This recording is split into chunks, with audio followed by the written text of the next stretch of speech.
Bom dia a todos, professor Felipe aqui para bater um papo com vocês em mais uma aula de custos, processos e operações contábeis, certo, pessoal? Nessa aula de hoje eu preparei uma aulinha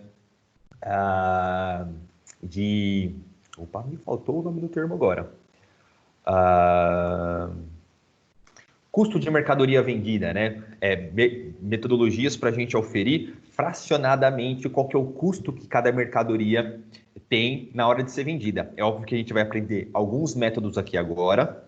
Esse tipo de método só serve para as empresas que vendem mercadoria, pode ser aplicado na indústria, pode ser aplicado no comércio.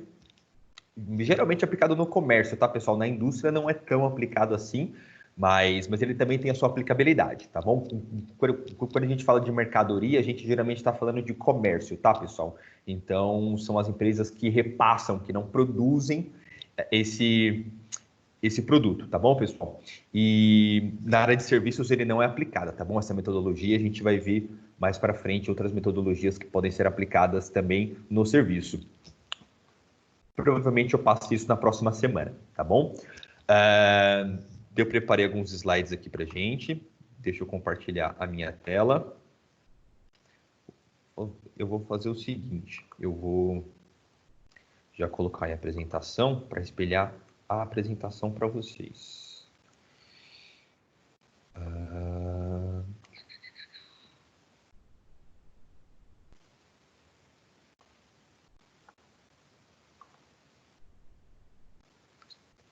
Pronto, estão conseguindo ver? Sim, professor. Maravilha, beleza. Então vamos lá.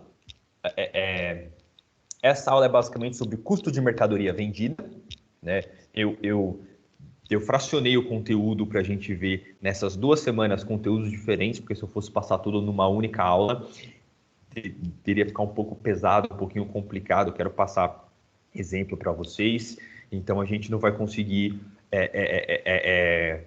amarrar todo o conteúdo se eu abrangesse tudo que está programado. Então a gente vê parte essa semana, vê parte na próxima semana, e eu dou um prazo a mais para vocês fazerem a atividade. Tá bom, pessoal?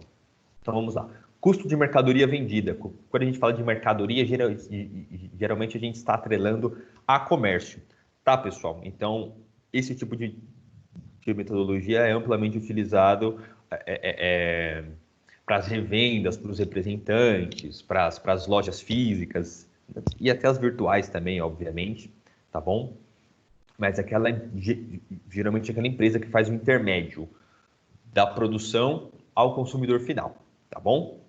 Aqui são as 3 metodologias que a gente vai aprender hoje, que é o PEPS, o EPS e custo médio, tá bom?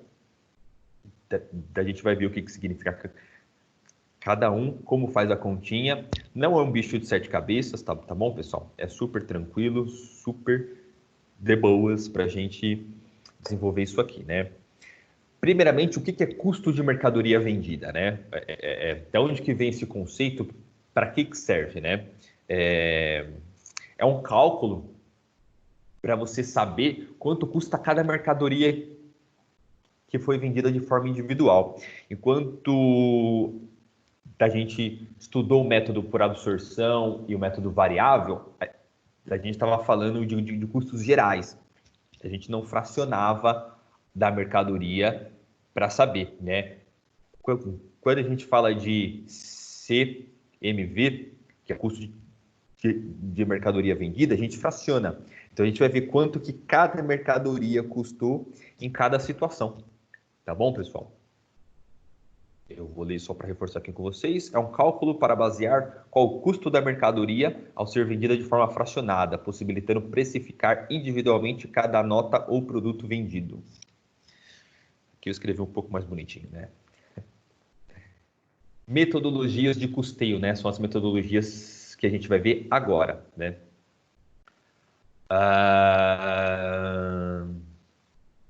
Então, é basicamente para se calcular o custo de cada mercadoria que foi vendida. Então, a gente vai pegar, obviamente, que dependendo da situação, das mercadorias não são vendidas de forma unitária. Se elas são vendidas de forma unitária, é um volume muito grande por dia ou por por semana que ela é vendida. E se não for vendida de forma unitária, geralmente já é um pacote bem grande com que ela é vendida numa nota só. Então é importante a gente saber quanto que custa cada uma em diferentes metodologias para a gente conseguir poder ter um controle maior de todo o estoque, de todas as vendas, de quanto que custou cada venda para oferir o lucro, tá bom, pessoal? Então, basicamente nessas transações, quando a gente fala do custo da mercadoria vendida, é imprescindível para a gente saber qual que é o lucro, porque a partir do custo que a gente vai a partir da receita, menos o custo que a gente vai obter o lucro, certo, pessoal? Então, é imprescindível a gente saber esse tipo de método e só deixando claro, a gente estudou bastante tempo a diferença entre custo e despesa, né? Os custos fixos, variáveis e tudo mais. Nessa parte aqui da contabilidade, a gente meio que mistura tudo, tá, pessoal? Chama tudo de custos, tá bom? É importante a gente discernir lá atrás, nos outros métodos, nos outros processos que a gente estava fazendo, tá? Aqui, para simplificar, não que eu concorde com isso, mas para simplificar, todos os autores de contabilidade junta tudo em custo. Então, quando a gente fala aqui dos custos de mercadoria, obviamente que a gente vai falar como estamos falando basicamente de custo de mercadoria, a gente vai levar em consideração quanto que custou daquela mercadoria para ser adquirida. Mas aqui, quando a gente aplica essa metodologia, a gente está simplificando os custos só ao custo de aquisição. Mas a gente sabe que não é bem assim, né? Nessa etapa aqui do processo, eles meio que aglomeram todos os conceitos, todos os diferentes desembolsos, chamando de custo. E para esse método específico, para esses métodos que eu vou apresentar aqui em específico, eles só levam em conta o custo de aquisição, né? Eles só levam em conta quanto custou para comprar aquele produto. Eles não fazem um cálculo muito abrangente sobre o quanto custou isso aí. Tá bom, pessoal? A gente sabe que os custos que envolvem uma mercadoria não é só o de aquisição. Tem diversos outros custos nessa metodologia, mas aqui a gente vai ver que é um cálculo um pouco mais simplificado dessa situação e que tem diversas aplicações diferentes, tá bom, pessoal? Deixa eu só tirar o som do meu celular. Tirei. Tá bom, pessoal? Método PEPS. Aqui está a sigla, né? Primeiro entra, primeiro sai. O que isso quer dizer, professor? Quer dizer que o preço da mercadoria ser levado em consideração, de muitas vezes até na própria gestão de estoque, a primeira mercadoria que entra no estoque, isso quer dizer que a mercadoria mais antiga no estoque é a que sai. E nessa metodologia é o que se contabiliza o preço. Então, se o preço lá atrás foi menor porque teve um reajuste da mercadoria, o preço da venda vai ser contabilizado pelo preço mais antigo. Então, nesse caso, o menor preço. Se houve um reajuste para baixo da mercadoria, se houve uma flutuação e posteriormente a reposição de estoque foi adquirida num preço menor do que o preço lá de trás. Nessa metodologia não interessa da reposição de estoque mais atual. Se ainda tem estoque com preço antigo, vai se calcular o custo dessa mercadoria no preço antigo. Tá bom, pessoal? Então aqui, ó, preço de compra mais antigo em estoque. Aqui embaixo eu pus o exemplo para vocês. Foram comprados 500 parafusos a R$ 2,00 no dia 1/6/2020, lá no comecinho do mês. Posteriormente, no dia 15, foram comprados mais 400 parafusos a R$ 1,80 no dia 15. E no dia 18, ontem, foram vendidos 300 parafusos a 2,65.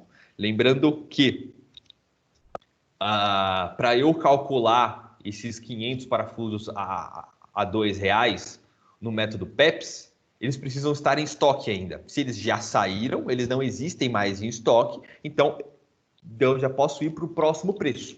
Tá bom, pessoal? Mas nessa suposição aqui, da primeira venda do mês foi essa, 300 parafusos a 2,65, no dia 18. Como que eu vou calcular o custo de mercadoria vendida no método PEPS? Eu pego a proporção de vendas, então eu vendi 300 parafusos. Me interessa saber o preço de venda? Não, porque eu estou fazendo aqui o cálculo de custo. Então, o preço de venda aqui não me interessa tanto, tá bom? Nesse método, nessa aplicação, nessa fórmula de custo de mercadoria vendida, tá bom, pessoal? A gente vai ver que isso aqui é extremamente importante para oferir o lucro da empresa, mas por enquanto é isso, tá? Então, 500 parafusos a R$2, 400 a 1,80, da gente ainda tem 900 parafusos de estoque. Foram vendidos 300 a 2,65.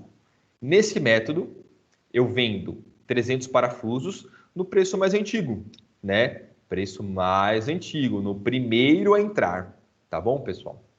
Então, nessa venda aqui, no dia 18, as mercadorias me custaram R$600. Sem segredo, né, pessoal? Super de boa. Certo?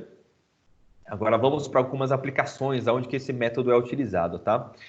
Esse método é o aplicado na DRE, no demonstrativo de resultado de exercício, tá bom, pessoal? Que são um dos documentos exigidos pela Receita Federal. Se vocês quiserem, eu começo a já introduzir quais são os demonstrativos contábeis importantes para as aulas de contabilidade, tá bom, pessoal? A gente pode dar uma palhinha hoje para introduzir esses conceitos para vocês, porque eu estou falando aqui que é importante, que usa, mas não mostrei para vocês ainda, né? Eu mostro hoje para vocês, não me deixe esquecer não, tá bom? E ele é o melhor método para produtos perecíveis e de grande rotatividade, tá, pessoal? Quando a gente fala de produtos perecíveis, a gente precisa ficar extremamente atencioso à data de validade desses produtos. Então, infinitos comércios, eles preferem que acabe a mercadoria com prazo de validade determinado, para ir depois repor com a outra data de validade, porque senão dá chabu. Senão, dá uma dor de cabeça gigantesca. Esse é o melhor método para se fazer a gestão de estoque? Eu acho que esse é o mais simplista. Esse é o mais fácil, de você esperar acabar um estoque para repor. Porque assim fica mais fácil, você não precisa ter um controle tão grande assim do seu estoque. Acabou, você vai lá, repõe, a data de validade vai estar sempre ok. Mas nesse meio tempo, sempre vai ter uma galera que vai procurar esse determinado produto e não vai ter porque vai ter acabado. Isso sempre vai acontecer, você sempre vai perder venda por conta disso, né? Mas é claro que os pequenos comércios geralmente optam por esse tipo de abordagem dos produtos perecíveis, mas não é o mais adequado. Quando a gente fala de grandes redes, das lojas que têm um ótimo aproveitamento do seu estoque, tem uma gestão de estoque muito eficiente, eles conseguem aplicar desse método aqui para desovar, para ofertar os seus produtos que entraram primeiro no estoque para os seus clientes, para conseguir resguardar os produtos que têm prazos de validade maior, tá bom, pessoal? E de grande rotatividade também.